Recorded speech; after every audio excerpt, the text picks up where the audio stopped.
ஒரு மனிதனின் ஜெபத்தால் 3½ ஆண்டுகள் மழை பெய்யவில்லை.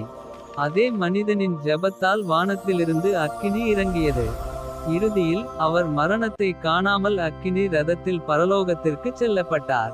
அந்த மகத்தான தீர்க்கதரிசி எலியா. எலியா திஸ்பே என்ற ஊரைச் சேர்ந்த தேவனுடைய தீர்க்கதரிசி.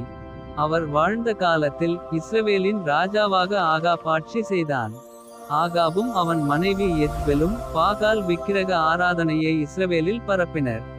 மக்கள் தேவனை விட்டு விலகியிருந்தனர். அந்த நேரத்தில் தேவன் எலியாவை எழுப்பினார். எலியா ஆகாபிடம் கூறினார், என் வார்த்தையின்றி இந்த ஆண்டுகளில் பனியும் மழையும் பெய்யாது. அப்படியே 3½ ஆண்டுகள் மழை பெய்யவில்லை.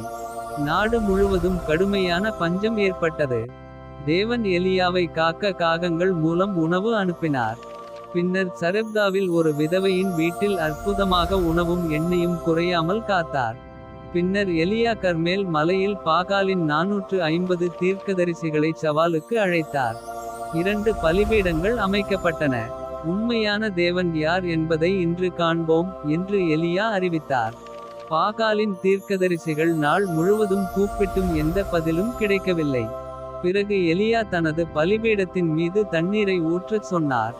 அனைவரும் அது எரியாது என்று நினைத்தனர்.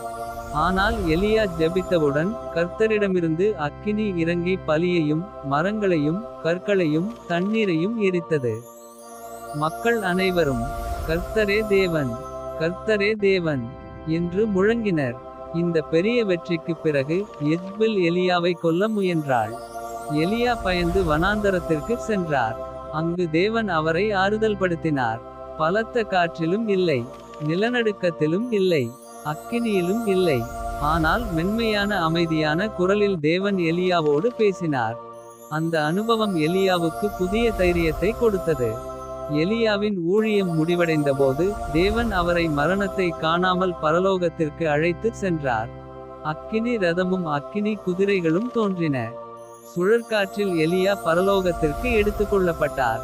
அவருடைய சீடரான எலிசா இதை நேரில் கண்டார்.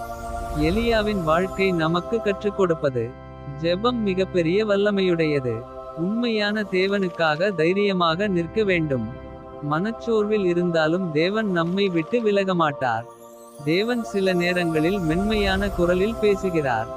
தேவனுக்கு உண்மையாக வாழ்பவர்களை அவர் மகிமைப்படுத்துகிறார். எலியா ஒரு அற்புதங்களை செய்த தீர்க்கதரிசி மட்டுமல்ல, தேவனை முழுமையாக நம்பிய மனிதர். அவரது வாழ்க்கை ஒரு விசுவாசியின் ஜெபம் உலகையே மாற்ற முடியும் என்பதை நமக்கு நினைவூட்டுகிறது. 1 இராஜாக்கள் 18:39. கர்த்தரே தேவன், கர்த்தரே தேவன்.